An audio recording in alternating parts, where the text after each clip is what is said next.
Today's edition of Mike Mayo's Lunchbox is brought to you by Dineout Lauderdale with great restaurant deals throughout Broward, August through September 30th.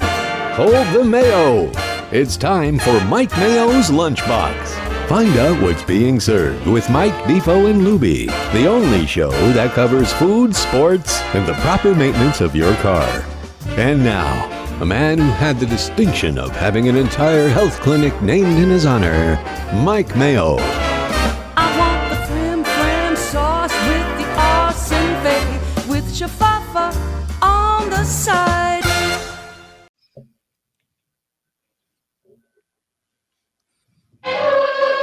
There we go. At first, I thought I was in Marcel Marceau land. I was going to mime my way through the opening.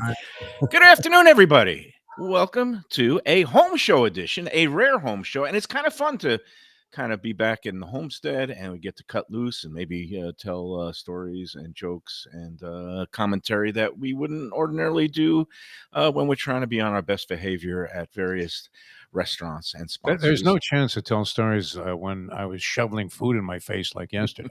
You were really going to town, my friend. Yeah. You look Taco Craft. That was unbelievable. You look And like I had me. leftovers. And they were equally delicious as when we were there. It was Well, great. yeah, I mean it, and I don't want to say anything, but I don't know what kind of enhancements you had, but you were tackling that lunch spread like me 6 months ago, back when I was twice the size. You kept going in for those. No, I was hungry. Guacamole. I really was. I mean, when you're doing these walks of life in these conditions, which today, I mean, there was the slightest of semblance of Hurricane Erin, like the slightest little breezes that you were getting as you were walking along the beach there. But thank Riptides. goodness that's all we are going to witness about this thing. But Oh, thankfully, yeah. yeah. And there's a couple other things, broiling or boiling or whatever. but it works up an appetite. brewing. I mean, it really does. I'm going to go right to the fridge at the first break and break out the rest of that stuff from Taco Craft yesterday. Yeah. Well, I feel good today because for the first time in almost a week, I think it was last Wednesday when I last hit the gym. So Wednesday to Wednesday, that's a full week. And I was getting grouchy. I mean, I need my schwitz, my daily workout. But It's a between cleansing. It really is. between going, first of all, I had another one of those freelance assignments due last week. So Thursday and Friday was spent tackling that. And then I had to go up to Tallahassee for the weekend and dealing with dropping off my daughter for her sophomore year, and then in a car for 6 hours a day. And then it's just been a All hectic. pleasant hassles, though, Mike Mayo. Oh, yeah. No, I'm not complaining. Far be it You for are me to complain. complaining. No, I'm just kind of noting my Recounting itinerary. his frustration. You're fetching about stuff that's good. And then You had a yesterday, freelance assignment on top of the last one you had. You dropped your daughter off for her sophomore year, which I think of all the years of college, the 4 years, or it could have been four and a hook. Sophomore year was my favorite by far. it might be my least favorite because she's Oh, in really? this luxury new apartment complex, and she's not gotten to the point where she has to pay her own way or her mom is chipping in. Somehow I got stuck holding the bag with the rent and all the other things. So like this is hurting me, but I God bless her.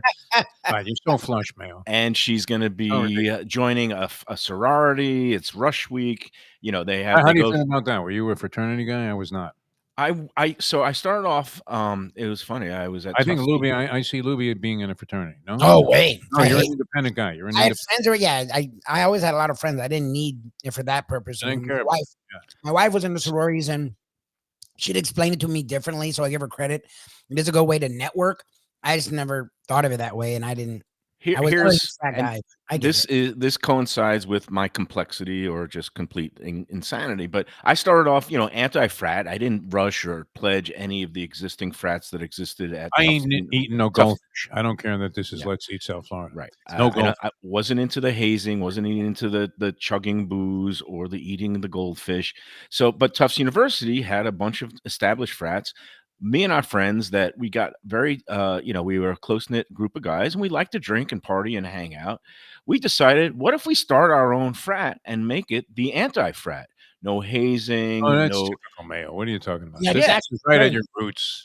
Yeah, But and so we did. I'm a founding father of the Sigma Phi Epsilon fraternity at Tufts University, and we started it just like in an off-campus house apartment. Like we didn't have Okay, a full now let me frat ask house. you: did that fraternity exist elsewhere? Because in my day, SIGEP at UCF and at FSU was a big deal. Like SIGEP became a huge deal as a regular fraternity in both UCF, because I my buddy there, and at FSU. Well, SIGEP did not at the time, and this was in 1985 or 86, they did not have a chapter at Tufts University. And so we started one. And it was great because it was just a bunch of guys hanging out, and we'd buy a keg on the weekends, and there was no football there. I mean, it was Division III football, so it was not like we were going to tailgating. Is what You might have made the team. No, we you know what? I could have seen you as a little bit of a slick guard. Back, maybe returning punts. He's a guard. Fair catch. You would have been like Scott Schwade's. Just put I didn't go out for any. We played intramural softball back in the day, and that's part of what we did in the frat. We were in. I bet you can hit the right field. I'm a lefty. I was a slap single. Yeah, I would. Well, sometimes I go opposite field and try to take it down the third base. Opposite field was the way to go in softball. But I'm a dead pull hitter, and I used to like to just hit my singles, loping it over the second baseman. Typical lefty. Yeah. But anyway, we had a good time, and then it turned out that it turned into just like any other frat. Like 10 years later, they had their big frat house. They were a part. They were doing the hazing, and they got in trouble with the national chapter for, I guess, binge drinking or something like that. And they actually, I think, got suspended for a year. I was gonna say, that happened at you as well. It what was the big Jewish fraternity? Was it Zeta, Beta, something? AE Chi, AE Pi. AE Pi is a Jewish fraternity. Yeah, but they know it. They now it's referred to as AE Chi. And anyway, my daughter, they go around. It's like speed dating, where they have these interviews. There's 17 different. You have to qualify to get into this sorority. Is that what it is? This is what we're. Oh yeah. It's rush week, so it's competitive because there's 2,300 girls, a mixture of freshmen and sophomores, who are rushing and trying to get into 17 sororities, and there was only 1,300 spots. 1,000 girls get eliminated, and 1,000 girls don't make the cut, and that could be a little bit. It's kind of, it makes me sad. But what my daughter was explaining is that a lot of the young women have one single sorority in mind that they either their friends have joined or their parents went in, and they want to get in there. And if they don't get accepted by that sorority, then they just drop and they don't join a sorority. So it kind of weeds itself out. But my daughter's very happy. She went through the introduction, interviews, and you kind of get a feel for the place and which places you like and what you don't. And then you kind of rank yours. And you basically, one of the questions, how much money does your father have? Yeah, basically it is. I guarantee some of them. You put in that category. In not so many words, they say, "Oh, where did you go to high school?" And in my daughter's case, it was like the most expensive private school. And I have no more money left. My pockets are empty. So I don't know why I keep hearing in my head that song Ramsey Lewis did the extrapolation on the in crowd. I'm in with the in crowd. Is that what the whole sorority thing is all about? Yeah, it's like the shiny, happy people. It was a jarring sight because I dropped my daughter off at, there was like a big, student union. To leave right away? See, that was what I did. No. Well, they were assembling before they went around for their interviews in the student union hall or whatever, 2,000 of these girls, and they all are assigned wearing the same outfits. And it was like a powder blue t-shirt that said Hellenic Society, and then these little white mini skirts. It was like the Stepford Wives. You see like thousands of these blonde cookie cutter people streaming in, and then at the same time, all the existing sorority members are assembling at their houses. And I drove down Jefferson Street, which is where all the Greek houses are, Frat Row, Sorority Row. And they're there. It's 7:45 in the morning, and they're all assembling because they have to do the activities and interviews for the day. It jarred my very soul. Sounds very clammy to me. I don't know. Did anybody have like cone-shaped sheets? No, there's no clannish. It's just a matter of, it's Stepford Wives, where it's just like that they're going, it's like a cookie cutter clone. But my daughter wants to do it, and her mom is going to pay for the dues this year. So what happens if she doesn't make it? Is she going to be okay? She's making it. His daughter. She's got that. People have seen the show. She's like the head cheerleader at Heritage. I mean, like, she's got that special je ne sais quoi. She's got leadership qualities. She's fun. she has good real world experience after scooping ice cream at Jackson's and It's not as serving neurotic at as Mayo. Tropical Acres. I And said medium rare. so handle that. She's not. yesterday was cut day, where she submits basically 12 that she wants to be in order, and then the sororities let you know if they're interested in you. And she was happy to find out that 12 sororities. What we're looking for. Yeah, they're all interested. And she's in her. in. Come on. And now it's a matter of today. They go through the the financials. I'm not sure I like all of this, though, Mike. How do you feel about it? Really? How do I really feel? I mean, when I went to school, it was the beginning, really, of the independence. Think for yourself, and the fraternity and sorority people. I mean, by the hippy dippies that I was kind of in line with, we were like, you know what, screw that. And why do you want to be in some organization? You should be yourself. Yes, never belong to a club that would have you as a member. That's the Groucho Marx. That's another one, and very appropriate, I think. Also. Yeah. So looking back, she's going to be 20 years old. She is now legally an adult. I personally, 20 years old. Are you kidding me? I don't look forward to spending thousands of dollars a semester for, and it's not just the dues. You get a meal plan. So you have to pay more too? Yes. It's expensive as hell. Oh no! Why don't you discourage her from doing this? What is wrong with you? I tried, but that's no. I tried the reverse psychology. Think for yourself. She will be an independent thinker. I think her mom is on board. Like, is kind of. I don't know if she's pushing her, but the worst thing I could do is say, "Don't do it, Natalia," because then she's going to do the reverse psychology. You should tell her how much you enjoy the idea. Yeah, I am fully encouraging her and say, "Yeah, go ahead. It's going to be great." You know what? If you didn't do this, I would have told you, make sure. I would have put up the money and paid your way in. Yeah. So look, I'm already paying her way through school. Well, she's got the prepaid. All right, but this is nothing to complain about, Mike. No. She's an. I don't consider her an adult, but legally, in the eyes of the law, she is absolutely an adult. So if she wants to do this, I'm not going to stand in her way, and let's see how it works out. I think it is good networking. You make lifelong friends. Some of my college buddies that we ended up starting the frat are lifelong friends, and I visited them when I was out in San Francisco and Portland. Friend Eric Baum was one of the founding fathers. It was all these friends that you form lifelong relationships, and that's never a bad thing. So anyway, I see, Lubie, you're getting to the bottom of your beef. On this thing, What exactly are you eating and why? Looks like he's got a thing of McDonald's fries or something. Not McDonald's. It's all because of Mayo. The how you talk about the House of No with Houston. This is the House of Tallow. What do you mean, the House of Heart Disease? I swear, RFK Jr. was like standing out front with the ridiculous cutoff shirt, letting or not letting people in, depending on how they felt about beef tallow. I've never, you can do whatever you want with this fakakta, beef tallow garbage, and seed oils or no seed or whatever. But to embrace it to this degree, I think it's a little scary. So we have a steak and shake right How are they? I mean, did you get them while they're hot? And yeah, I ate them when they're hot. It tastes like the steak and shake fries. The little thin fries that don't have any potato in them, and they're fine, but there's just not much to them. I've always liked steak and shake fries, but there's just not a lot to them. Could you discern any difference from the previous version, which I assume was made with either canola oil or some sort of vegetable seed oil, which has now somehow become public health enemy number one? No, that's a no. No, I don't taste any. I don't taste any difference. I know beef tallow has a better flavor, but it's also heavier, and there's a reason we got away from it. Like in small amounts, yes, beef tallow is better than canola oil or whatever. But in the large amounts that Americans eat, beef tallow is way worse for you. Like it's so not good for you. Like, and the fact in general, though, Lubie, I mean, you would have exactly. Well, let's qualify this by saying you're not a scientist or the director of Health and Human Services, thank God. But what we know is this: usually heavy, saturated fats, which is what beef tallow is, has long been considered not really good for you for heart health, heart disease, all these things. And somehow along the way, things gravitated to places using, vegetable oils, whether it's canola oil or grapeseed oil. A lot of places use peanut oil, and I don't think that's a seed oil. And Five Guys uses peanut oil for their fries, and I think they're very delicious. But this all has a common denominator, Defo. You know what that is?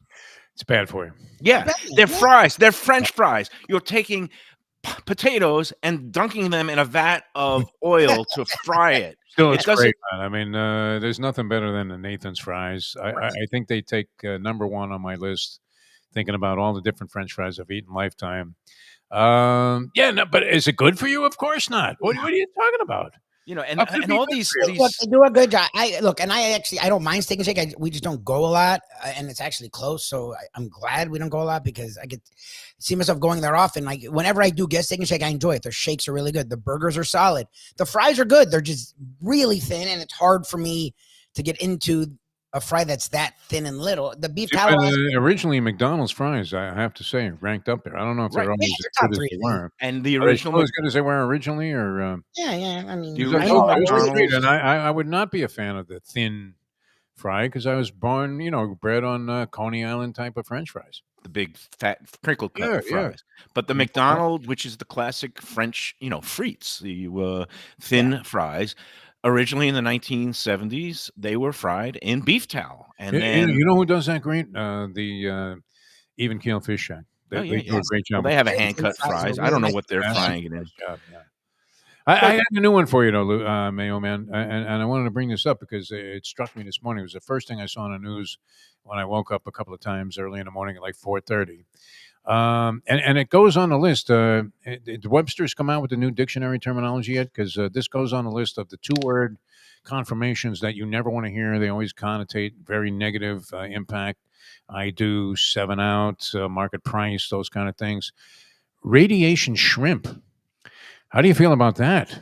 I don't know if I'm familiar with that. You're not What's familiar with the story? Walmart apparently has a bunch of shrimp that they were selling, frozen shrimp, that are laced with radiation, and it's like Chernobyl City. If you How, happen, how did this they come have a big about? recall. I don't know. I mean, it's a big story right now. Were they farmed off the coast of Japan where that nuclear reactor I mean, melted I think down? they were like fishing off 3 Mile Island for these things. I don't know, but it's a big. Can you imagine? All of a sudden, you start glowing in the dark because you had a shrimp. Was this like Radiation shrimp. I looked this up. I'm telling you, it's a were big these story. being imported by Iran and like the Yeah. uranium enriched shrimp or something? Now that I their wanna say nuclear Trump had facilities. something to do with it, you know me, but, radiation shrimp, I, right now, I mean, they were, like, radioactive, okay. and people, must have consumed some of these, How is this first discovered? Did somebody take a Geiger counter, a Geiger meter, and some hold it guy, up to the bag of it looked shrimp? like he was, like, on an acid trip, and it was a day glow color, when he, showed up at the hospital saying, "I think I got an allergic reaction to something." Now I've heard. No, it's a big story. It's a big story going around that, I, Walmart had to recall all of these shrimp that were frozen, okay. and they were laced with radiation. So I've heard of shrimp that when they get a little old, they kind of dunk them in some solution, and then it gets a little iodine-y. But I've never heard of Radiation shrimp. plutonium enriched shrimp Plutonium or encased shrimp, yeah. yes.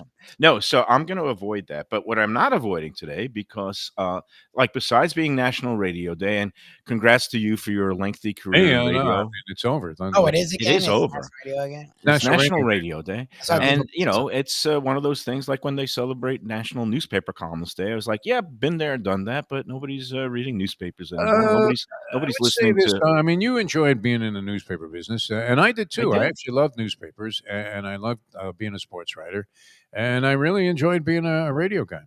Oh, it's Bacon Day too? What do you And do? Jim Sarney tells me it is National Bacon Day. So here, National Cheerleader Day too? I mean, yeah. what's up with Sarney? He's crazy. Well, so but the way I celebrated, well, maybe we'll get to this after the break, because I got a single piece of bacon. Just You're the a Jew. What are you? the I mean, what are minimalist. you doing here, man? I'm a bad It's just Jew. I meat. love my bacon. Yum yum. And because it's National Sandwich Month, I figured we'd have a confluence. A How about confluence. bacon, lettuce, and tomato sandwich? Was that one? I of always yours? loved the BLT. It's just hard. BLT sub. Oh, Oh, nice. good for you. And there's something classic about a BLT. And I I got always this. loved the BLT. It just I to haven't eat had one a in sandwich of years. bacon Yeah. in this day and age makes me feel sick to the You idea don't of like just the sandwich. Oh no, it's a great sandwich, but Yeah. the protein in the sandwich is bacon. Like bacon to me is like something you have a couple slices of. Like to make the The sandwich mayo around is the king. bacon You're right, mayo. with the mayo. It's The only not time great for you. I really like a lot of mayonnaise with the sandwich It's a is with the BLT. BLT. I love Yeah. it slathered on. Now I I love have it. the Hellman's mayo. I know there's the debate, Dukes versus Hellman's. Hellman still is the classic. Is it I not? love Hellmann's Hellman's, the but you know most what I classic. really love?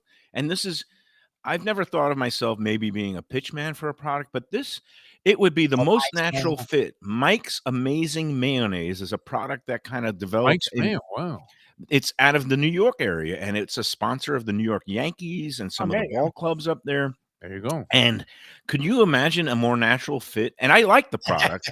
I don't happen to Mike's have Mayo it. mayonnaise. But if you could get a pitch, pitchman, a food guy named Mike Mayo to be the pitchman from Mike's Amazing Mayo, I mean, that's a no-brainer. Where's I'm your actually reach? I'm Where's I'm your gonna reach? That's a home run. Yes. no, I'm gonna send I'm actually gonna send a little something to the marketing people there with You really this should. clip and You say, should, actually. "Here I You're on am." Food Show, I you're well mean, respected. You're an international columnist now. Here I I mean, am. it's fantastic. and I The promise reason not to is- pull a Jared at Subway. I won't be a Oh, yeah, Jeffrey but you Epstein should big bite the pedophile.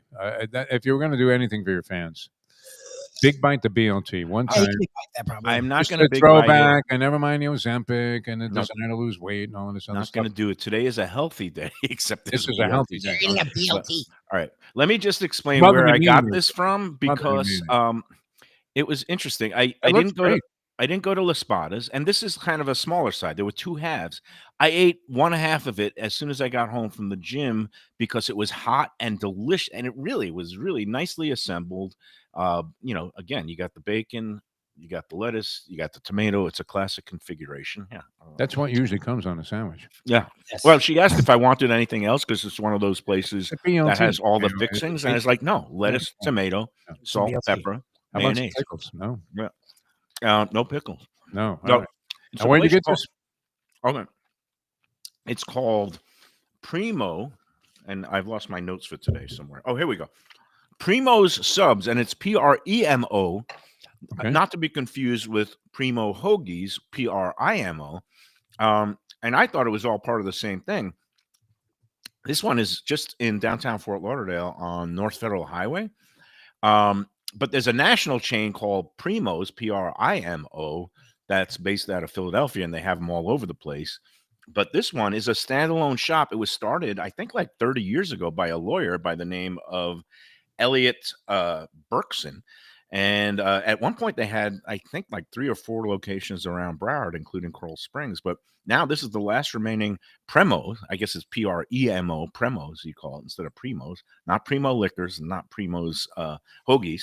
But it's good, damn good. And I like the vibe of the shop because it's very La Spada-esque, and I guess it's like flattery is the sincerest form of no, imitation is the sincerest form of flattery. So it's kind of like you move I down always the ask.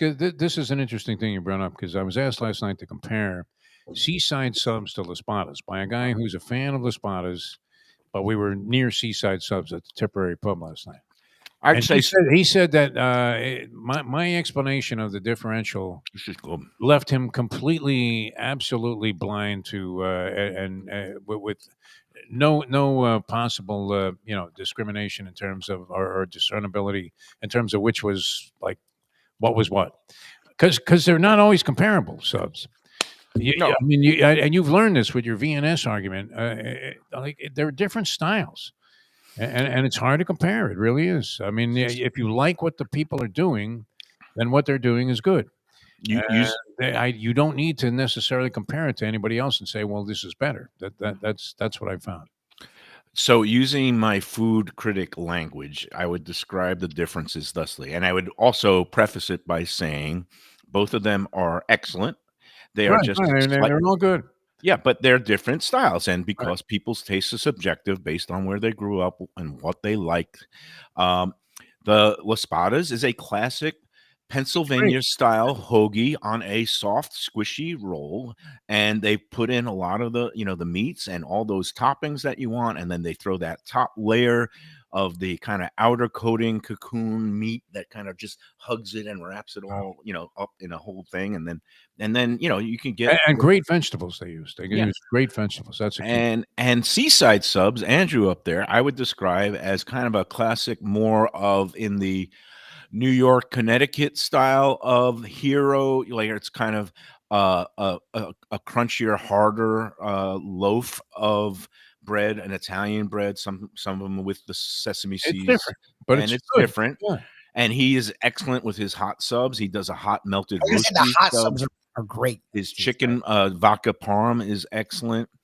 He also does a good Italian and some of the turkey, but again, it's a kind of, I would say, heftier bread. That's a chewier, crustier bread. So depending on which bread you like, Yeah, I would I mean, go. they're different styles I completely. think of it as different. Yeah. The Spadas does hot and does a good job hot, but if I was gonna get a cold sub, they're my go-to. And C said I would do the opposite. Like they do cold and they do a good job, but I really enjoy their hot subs. So like, and again, the bread I think works.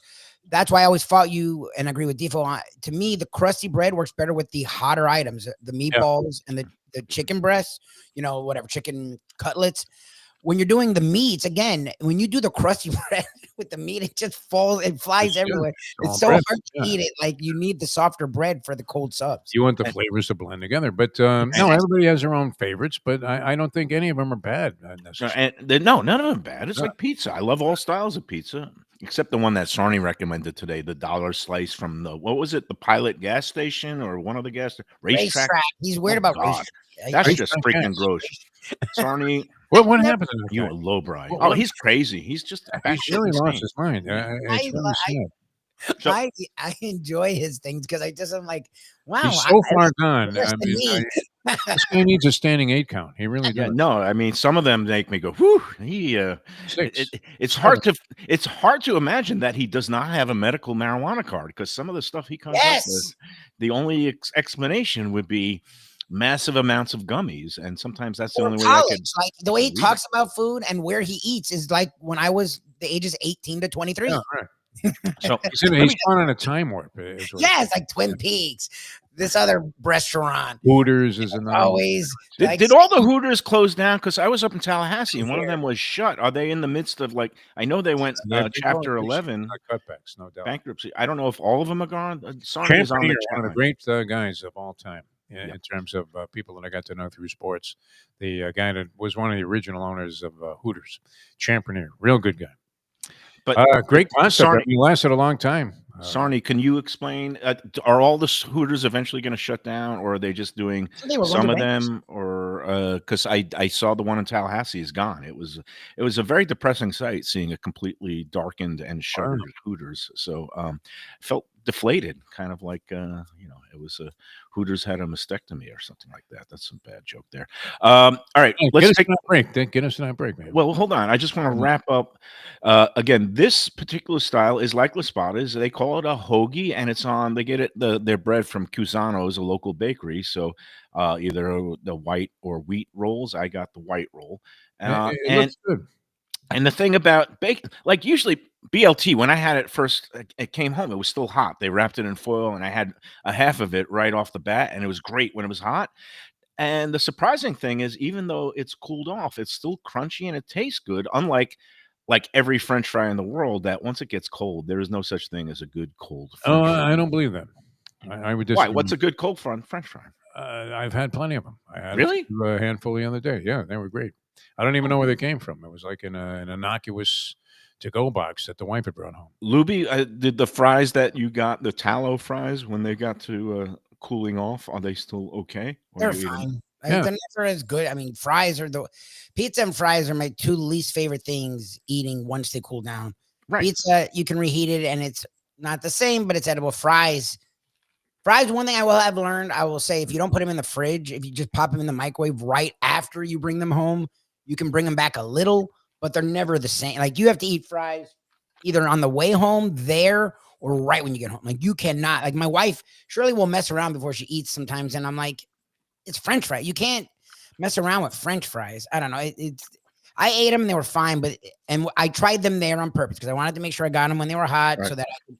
When it comes to fries, there are no rules, Lubie. No rules. All right. What cold? They're tough for me. I'm intrigued. What other tallow dishes do they have at Steak and Shake now? I don't know. That's what's interesting is next to anything French fry, the word beef tallow is there. If you look online in the restaurant, beef tallow, only use beef tallow. They were marketing it heavily, and it's funny because on my way back, anything else. Actually, on my way up to Tallahassee, I pulled off. I had to get gas, and I was hungry. And there was a Steak and Shake, and then there was a Chick-fil-A, and I saw the beef tallow fries, and I was like, you know what? I'm going for the Chick-fil-A. I wanted just a nice Chick-fil-A sandwich. So anyway, hey, let's take the Overrated. Completely first overrated. of three. No, I like the regular. Oh, you and Professor could have an argument. No. He loves the basic Chick-fil-A sandwich. Ridiculous waste of time. Totally doused in Yeah. I MSG. didn't grow up on it. Like So. chicken sandwiches were different down in the south. Like, Right. Well, the but scientific. Fried chicken on bread. Never mind. I don't. You're New Yorkers. Like chicken sandwich isn't a thing for New Yorkers. Like Yeah, that's all right. Hey, before we take the first break, let's talk about Tropical Acres. It's Wednesday, which means you get happy hour in the bar today from 4:30 to 6:30. You also can get your $39 twin lobster special. That is going on all summer long, even all the way up to Thanksgiving. And that's every night except Saturday. It is Monday through Friday. They're closed on Sundays, but you can't get a better deal than that. Monday and Tuesday, half-price wine night. Just missed that this week. I was in there for that last week, and it was fantastic. All kinds of great values. Tropical Acres, the prime rib, filet mignon, seafood, lobsters. It's all there. Go to Tropical Acres, 2500 Griffin Road. Call today for a reservation. That's the only way you can make a reservation is by phone because they are the old school, 76 years, still going strong. 954-989-2500. Tropical Acres. Tell them the Lunchbox sent you.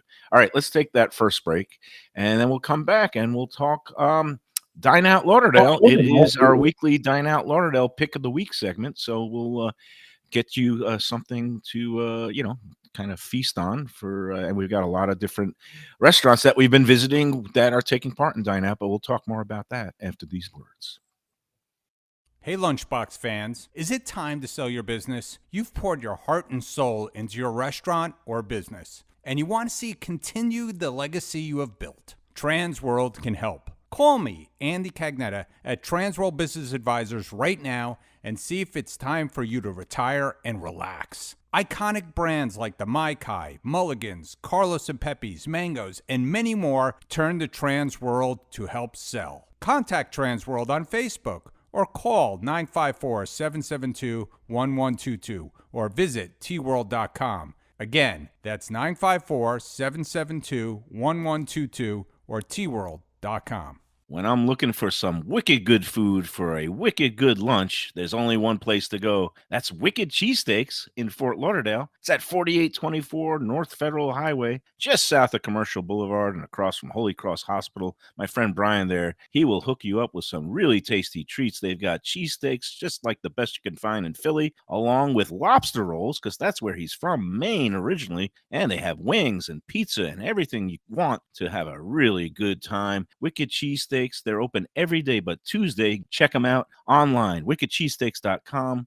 Tell them the Lunchbox sent you. Guess who's back and better than ever? Juan's. For the best in classic old school Chinese cuisine, a family-run South Florida favorite since 1966. It's at 664 North Federal Highway in Fort Lauderdale, open every day but Tuesday for lunch and dinner. Chef Alex is carrying on the family tradition that started 4 generations ago. It used to be known as Christina Juan's Mandarin House, and you're going to love it as Juan's. They've got all your favorites: wonton soup, spare ribs, egg rolls, dumplings, Peking duck, and more. Combo lunch specials daily and takeout and delivery. For more information, go to their Instagram page at juans.fl. If you're looking for a great place for steaks, seafood, and more, go to Tropical Acres Steakhouse and Butcher Shop. It's at 2500 Griffin Road in Dania, just west of I-95 and the airport. They've been there a long time, since 1949. That means they're doing something right. You'll get old school hospitality from the Studiali family, along with great value, for tremendous service. Of course, you could also go into the bar for happy hour every day, 4 to 6, and they have great value all night long. Also, a butcher shop that's open every day from 10 a.m. to 6 p.m. except Sunday. The dining room is open every day at 4:30 except Sunday. Go to Tropical Acres. Tell them the Lunchbox sent you. A tradition for South Florida sports fans for more than 30 years, Shenanigans. It's at 1300 South Federal Highway in Dania Beach, the place to go for all your favorite teams and events and food that's not your ordinary sports bar fare. Award-winning wings, burgers, fresh fish, and more, TV screens galore, and all-day happy hour specials. The kitchen and bar are open into the wee hours, perfect for late-night bites and very close to the airport. For playoff action, football season, and a good time anytime, Shenanigans. Great seafood and more at Mignonette Miami. It's in the Edgewater neighborhood at 210 Northeast 18th Street, close to the Arch Center and Heat Arena. Mignonette is open every day for dinner, and it serves the freshest fish and raw bar items with a daily selection of the finest oysters around. Chef owner Danny Surfer and his team are eager to please, and now they have a great deal for Miami Spice through September 30th. $60 gets you a build-it-yourself three-course meal. Choose almost any appetizer and entree and any dessert. That's every day, including weekends. Mignonette is Michelin Guide recommended and Lunchbox approved. For reservations and information, go to mignonnettemiami.com.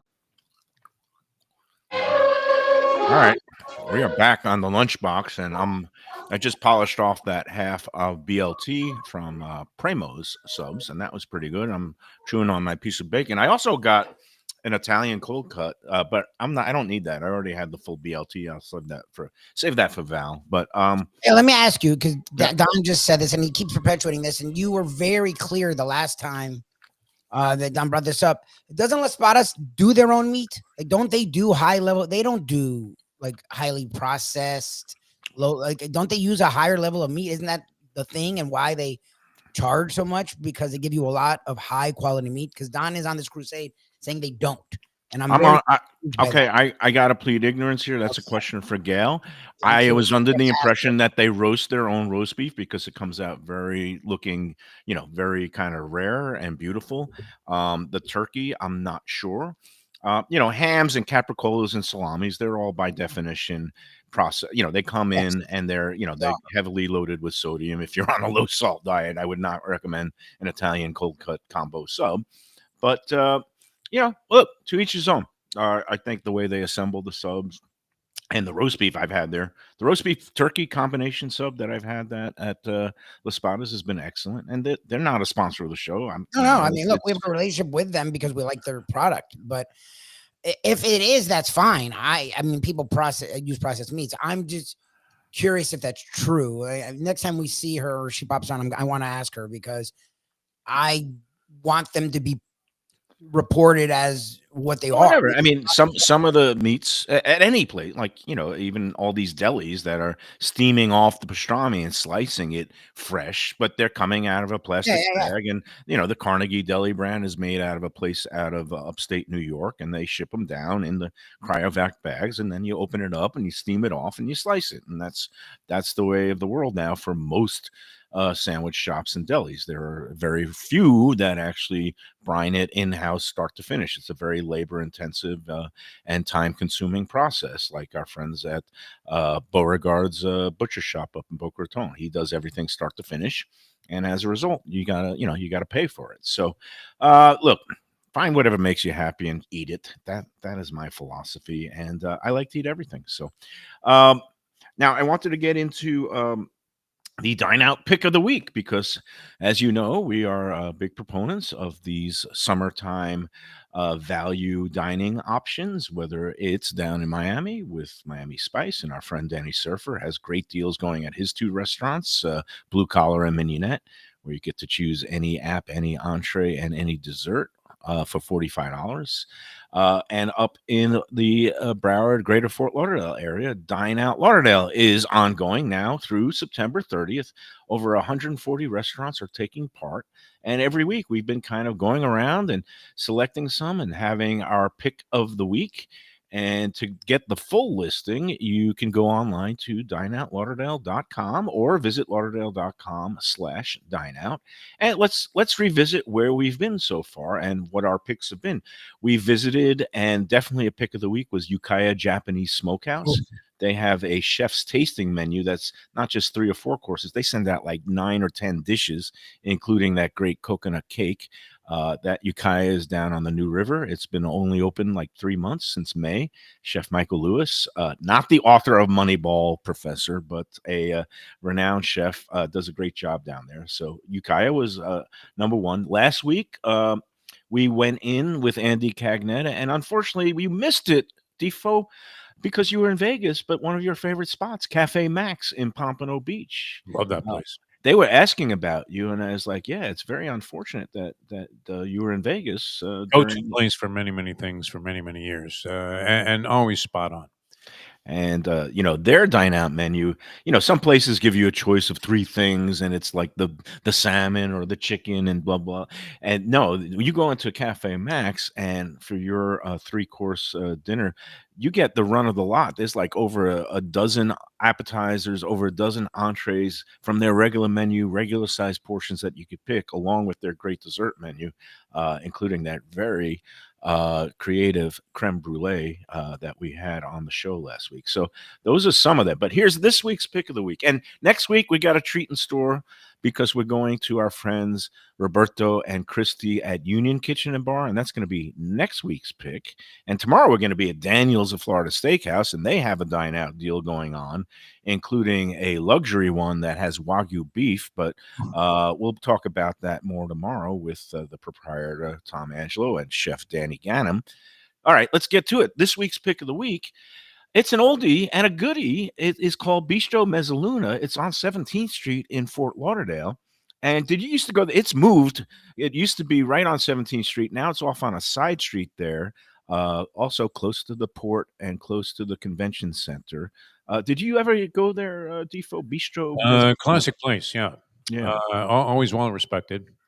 And the last opportunity I had to go there, I passed on, and I kind of regretted it when I saw all of the various videos and pictures of the people that were having a party there. So yeah, good spot. If you get a chance to go there on a bargain and a discount like this, it's great. Yeah, and it has high quality food. I was in there like a year ago. I hadn't been in a while, and I was very happy to encounter one of my favorite waiters in Fort Lauderdale, a longtime veteran. He's worked everywhere. His name is Phil, and he's a great guy. He's a friend of Geach, and those guys hang out together. But Phil has been at Bistro Mezzaluna for a long time. But Bistro Mezzaluna, again, it's right off 17th Street. The official address is 1821 Southeast 10th Avenue, kind of right next to an Outback Steakhouse, but much, much higher level than an Outback Steakhouse.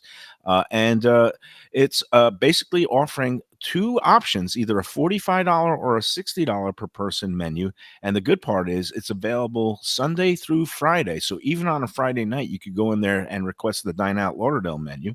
And, they got choices like lobster bisque or the crispy calamari with the zesty arrabbiata sauce for the appetizer. And then the entree selections include a steak Diane or a veal scallopini saltimbocca or a yellowtail snapper. So these are high quality proteins, not just the usual chicken or salmon that you see places. And then dessert, they have some great, again, they got a good cannoli, a spumoni, a key lime pie. Again, those three entrees available. It's $45 or $60 per person, depending on the level of the entrees that you get. But it is a great place, and it is a venerable institution. It's been around, although in different locations for I guess I'm saying over 30 years, like 35 years. So Bistro Mezzaluna, this week's Dine Out pick of the week. Again, go online to check out where you can go this week to get your fix of great food at affordable prices. Dineoutlauderdale.com. All right, let's take the second break, and then we'll come back and we'll talk more about food and other assorted topics, maybe even a little football. I also had some disturbing encounters at bars, eating, not at restaurants, but when you eat at a bar, you meet people and you invariably converse with them. And two conversations in the last week somehow took a turn to number 2 stories. And I don't know how that happened, but we'll talk about that and more after these words on the Lunchbox. When people come to me and say, Mike, where should I go out to eat? I got guests coming from out of town. Where should we go? Cafe Seville. That's the answer. 2768 East Oakland Park Boulevard. It's a Fort Lauderdale perennial, serving the finest in Spanish and continental cuisine in a cozy, friendly, comfortable setting. Joey Esposito and Sally, his better half, they've been running the place for a long time. It's been open since the 1980s. They got great Spanish classics like paella, shrimp with garlic sauce, and all kinds of great seafood dishes. The stuffed veal chop, oh, that's my favorite. Go to Cafe Seville. It's open every day but Sunday at 5 p.m. for dinner. Tell them that the Lunchbox Mayo and Defo sent you. If you like seafood in a comfortable setting, outdoors, even keel fish shack at the corner of A1A and Commercial Boulevard in Lauderdale by the Sea, upscale food in a down-home setting, the chef owners, Dave and Brad, do a terrific job with all the seafood classics that you want. They have the best grilled oysters in town.